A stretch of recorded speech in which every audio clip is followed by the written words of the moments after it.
What's up, Ravens fans? How'd you like that in week one? We'll see what this team has in store for week two, but there's a lot to break down here. And on the couch, we've got Garrett. John Eisenberg makes his return to the couch. And, of course, Cliff Brown. And, fellas, I know you're eager to start talking, but let's hit the 4 downs marker before we get rolling here.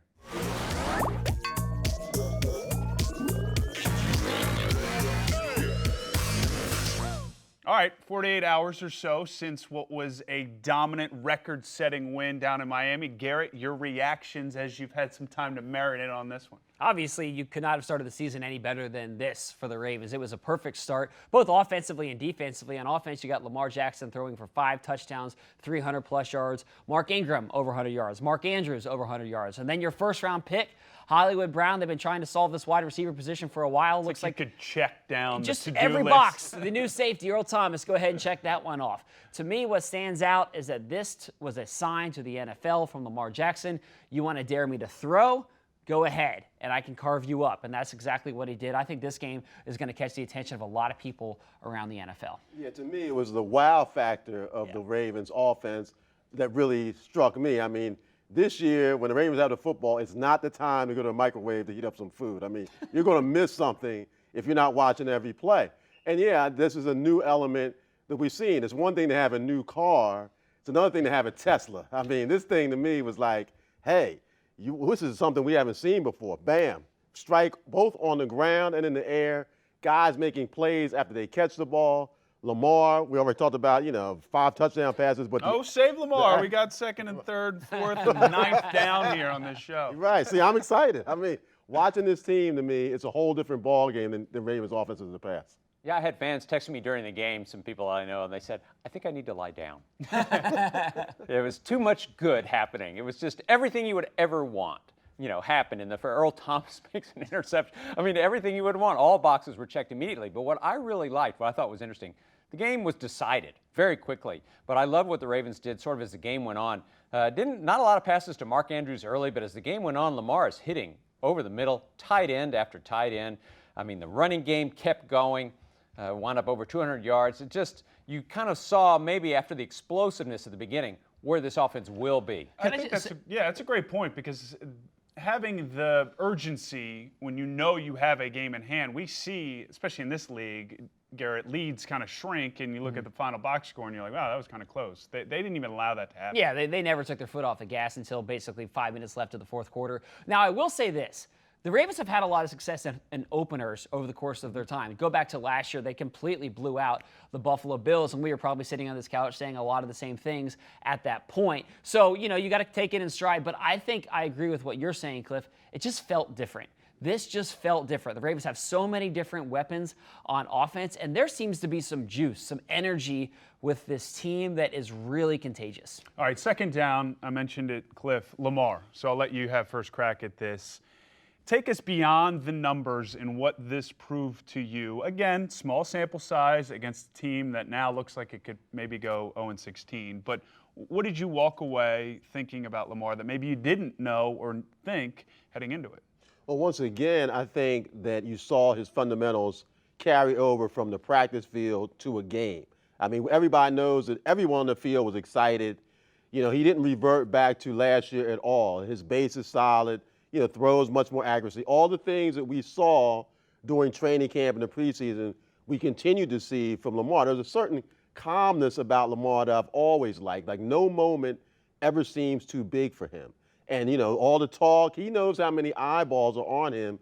It doesn't seem to affect him at all in a negative way. So as a first step to what we hope is a continued, high ceiling for Lamar, he's trending, to me, in all areas in the right direction.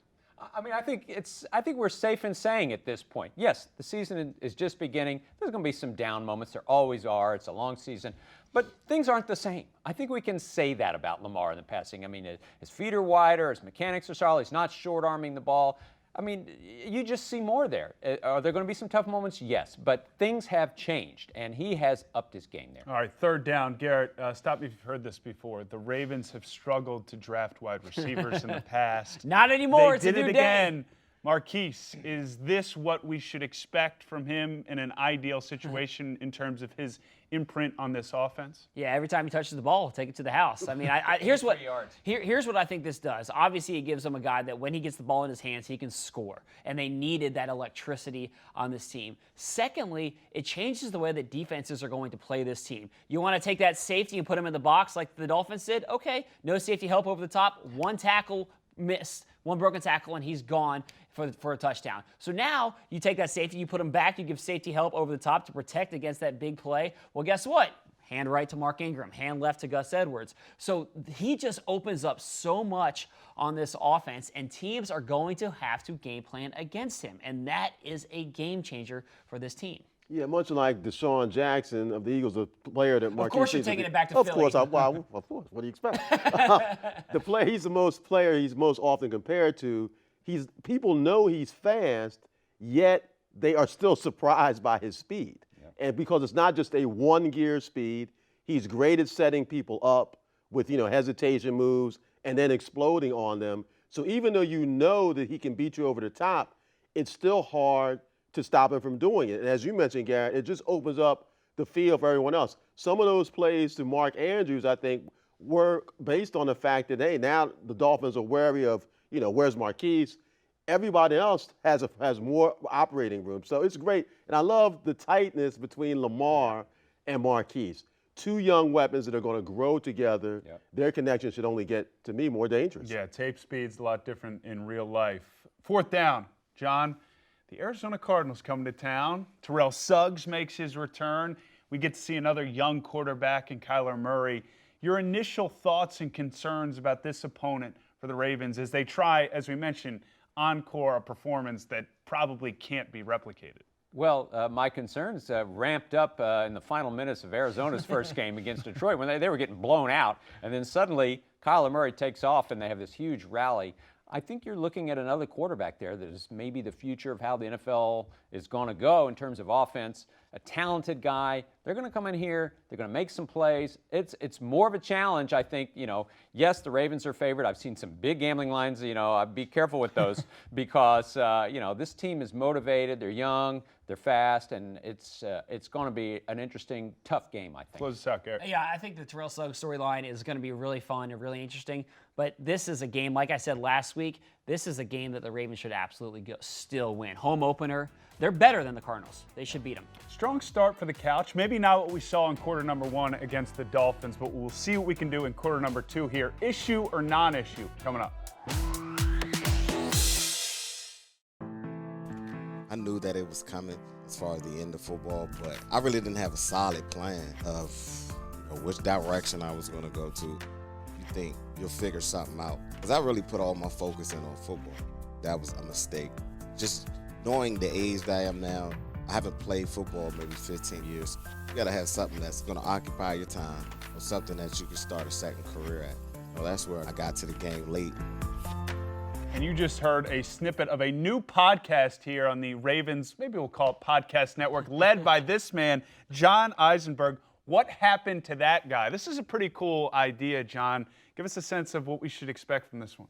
Well, months in the making, and it's basically where are they now with former Ravens. I think fans will be pretty interested to find. And I'm not necessarily taking the top guys, the famous guys. There's so many stories of former Ravens that are doing fascinating things. I mean, I start with Jermaine Lewis. I talked to Peter Boulware, Matt Burke. I don't want to give away the story here. Kyle Bowler. So what are they doing now? What's life after football life? Many lessons, many interesting things. Well, it's a perfect segue to our next segment here, issue or non-issue, because where are they now? We know where one guy is, Terrell Suggs. He's now part of the Arizona Cardinals, and that means he's coming here to M&T Bank Stadium on Sunday. So, Garrett, issue or non-issue, what Terrell Suggs is going to bring and what this Cardinals defense is going to bring against Lamar and company on Sunday? I'll say non-issue. I think that Ronnie Stanley's a really good left tackle, and I think that this offense, as we saw against the Dolphins, it can be a highly explosive group. I think the nostalgia factor is going to be there. I think when he runs out of the tunnel for the first time, I think pregame, it'll be kind of a buzz in the environment. There'll be a buzz in the air. But once the game starts, I don't think that he will be a game wrecker against the Ravens. Your eyes perked up there. I'm going issue. There. I think he's going to be highly motivated. He will be motivated. I agree there. And he is older, and he didn't have a lot of sacks coming down the stretch last year. He still sets the edge against the run pretty well. And I think that I don't know that he's going to wreck the game, but I think he will be a factor in this game. Yeah, I'm with John. I say issue. Terrell Suggs is such a smart player, and that has helped him so much later in his career to extend his longevity. And what team does he know better than the Ravens? And what tackle might he know better? Exactly. Yeah. And I tell you, Lamar better be careful with the football when Suggs gets in view. He's going to go for one of those strip sacks if he gets a chance. Yeah. I think that, yes, it is an issue. And it's early in the season. He's got a lot of juice. I think, yes, he's a guy they have to be wary for. All right, well, the next question, again, segue to the offensive line. And this was one of the storylines throughout camp. Who's going to start at left guard for the Ravens? And we got an answer, at least in week one, guys. Bradley Bozeman gets the start. Issue or non-issue with that decision, Cliff, to put Bozeman in there with the other options that were available? Yeah, I think it's a non-issue that he played obviously very well along with that whole line week one. He's the guy right now that they decide to go with. Certainly was justified by the way he played in week one. And I love the way the offensive line played as a unit. There was a lot of talk about, well, they haven't been together. You want the offensive line to gel. They look like they had been together all season in week one. And they do a lot of different things in Greg Roman's offense with moving guys around, unbalanced line that I think helps the unit. So right now, I would say it's a non-issue. I would go with that. I think Bozeman and the offensive line, I'd say non-issue right now. And what I go with is we're always talking about the offensive line, aren't we? Always. And don't you find out that when the season comes to an end, the Ravens line generally grades out pretty well. There's a long history here of sort of clearing hurdles and obstacles. And there may be some bumps in the road, but I think generally speaking, the offensive line always seems to come out okay here. All right, our last issue, or non-issue, but it has to be a concern. Jimmy Smith suffers an MCL sprain. Tavon Young is down, so what was now a deep position group, Garrett, is becoming a bit thinner. Issue or non-issue with Jimmy Smith's injury at this point? I'm going to say it's an issue. Jimmy Smith is still a really good corner. He's in the starting lineup for a reason. He's somebody that can go out there and defend against the best receiver. I think that Marlon has probably passed him in terms of the kind of the leader of this cornerback group, and Marlon is the best corner. You still have Marlon, you still have Brandon Carr, and I thought Anthony Averett came in and played pretty well against the Dolphins. But Jimmy is one of the best three, probably the best two corners on this team, and when you lose a guy like that, when you've already lost Tavon Young, it's a blow to your secondary. So I do think it's an issue in the short term. Not a long-term injury, but right now, these next couple weeks, it's an issue. You guys quickly. Yeah, I think it is an issue in that, as you said, Jimmy is such an excellent player, but it's not as big of an issue as it was a few years ago. Right, true. And I think that's an important thing to remember, that you mentioned Averett. They have depth there. This is why they added that depth, because of something like this. So, yes, it's an issue. We want them back as quickly as possible, but it's not as much of an issue as it was in the past. And with the two safeties, I don't think the secondary is going to fall apart without Jimmy. I mean, it is an issue, of course, because of the fact that Tavon Young went out. I mean, you've got 2/3 of what you envision your cornerback group being, your main group, is now out. You know, you're into your depth. So that's an issue. What happened to that guy? The downloaded podcast that needs to be happening across all platforms. John Eisenberg hosting it. Make sure to get it wherever you get your podcast. More Unscripted coming up after this.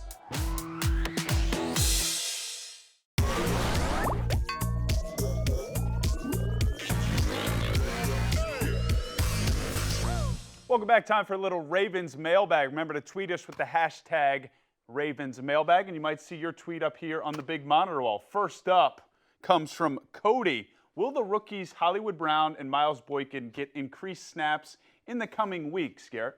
Yeah, I think that they will. I mean, this is the first game of the season for both of these guys. Hollywood Brown's coming off a major injury. 14 snaps for Boykin, 12 for Hollywood. I mean, he made good use of those snaps, 147 receiving yards and a pair of touchdowns. I don't expect the ratio to be quite like that every single week, but I think these guys, as they get more familiar, as Hollywood continues just to progress, they'll see more action, and these guys are going to be big pieces, as we saw, of this offense. Yeah, I think the game dictated a lot of the snap totals. Let's keep it rolling here with @Caddy92 Joe. What side of the ball are you more interested in seeing next week? Lamar Jackson and company versus Suggs in the Arizona defense, or Earl Thomas and the Ravens D against Kyler Murray and that air raid offense? Bergie.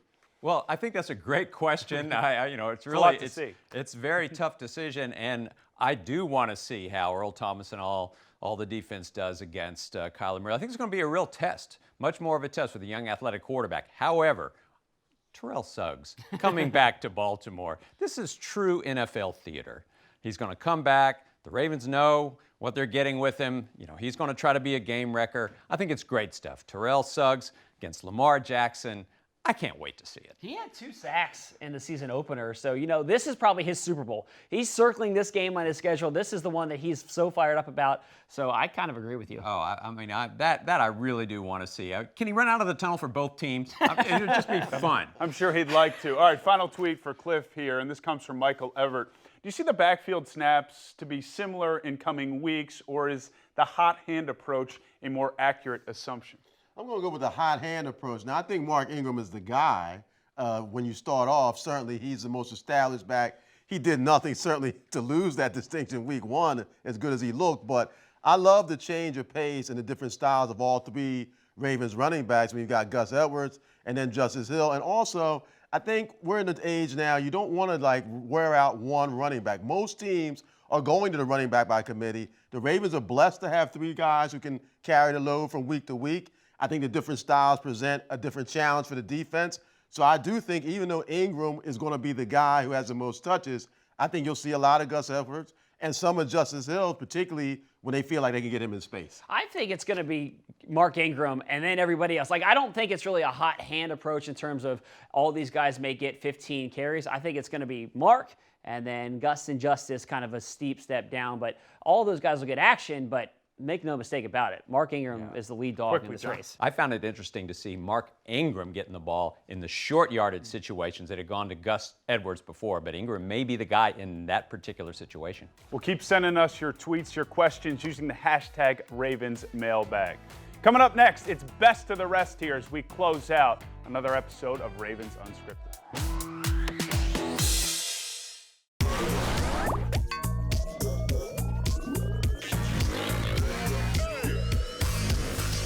Welcome back into Unscripted. Time to debut a new segment on the show. We call it Best of the Rest. Look, we've covered everything, guys, from this game, but there's still a little bit of meat left on the bone. So we're going to use the big monitor here. And, John, you're going to kick us off with a play or a player from this game that you just haven't said enough about at this point. Well, we're looking at the first play of the season here. The new offense, all the excitement. My astute colleague here, Cliff, points out, unbalanced line, Ronnie Stanley at right tackle, and the ball goes to Mark Ingram, boom, breaks a run, shades of Ray Rice against the Patriots years ago in the playoffs. What a way to start a season. 49-yard It kind of encompasses everything this team seems to be about heading into this year. I think this run was just a tone setter for the game. I mean, they go out there, this is going to be an exciting new offense, and Ingram sets the tone with a 49-yard carry. It was like the start of this game, the first quarter was incredible. You have the big run, they get in the end zone, the Earl Thomas interception. It just was like an incredible way to start the game. And this play, I don't think we're talking enough about Mark Ingram. No, and you mentioned Earl Thomas. Cliff, I know you want to hit the other side of the ball with your best of the rest here. I do. I loved Earl Thomas's interception, exactly what he was brought here to do. You see Fitzpatrick trying to pull a little Fitz magic out of his hat. And Earl's not having it. No way. No. There you go. Picks it off, and watch Earl. Now the play's not over.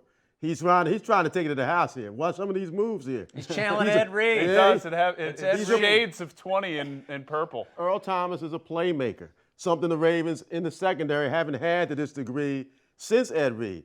And look at the catch. How many times you see a defensive back have a chance to make an interception and drop it? Good Earl hands. went and got the ball. I mean, he's going to be a guy I think who's going to create a lot of plays for the Ravens. And look, Garrett, as you close this out here, Lamar Jackson is where we started this show, and it's where we should finish it. Well, I'm not talking about what happened during the game, which was great. 5 touchdowns and 300-plus passing yards and all that. But for me, what I loved about Lamar was actually what he said after the game. Check it out. Lamar, you said pretty much all offseason that you were going to throw the ball. Do you think you proved to people that you were throwing the ball? Probably not. Not bad for a running back.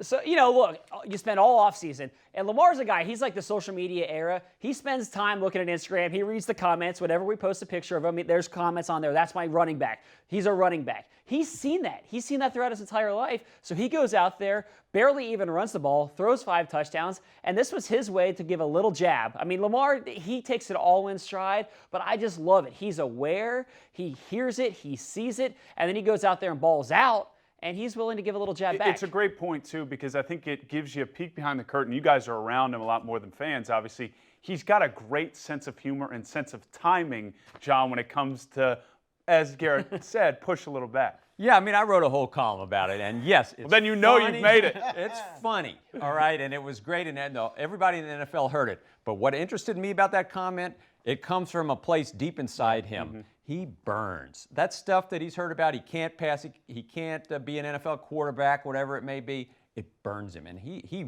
really wants to prove those people wrong. Can we just stop the question now? Like, can we put that question to No, rest? it's only week 1. You don't know how this machine works. We're going to beat it to death. That's right. You're going to keep hearing it come up, but the only thing missing there was a mic drop. I mean, that was perfect, Lamar, and that's what he wants to show people, that, hey, all this talk about me not being able to throw it, he wants to silence it. And what a way to start with a performance like that. Well, the encore this week at home against Arizona should be fantastic. And a friendly reminder to fans, there are still a few tickets available for this one. You can head to BaltimoreRavens.com/tickets for more information. Guys, this was a blast. Again, the encore, they've got some big shoes to fill, but we'll be right back here in the Unscripted studios for next week's show. Enjoy the games, everybody.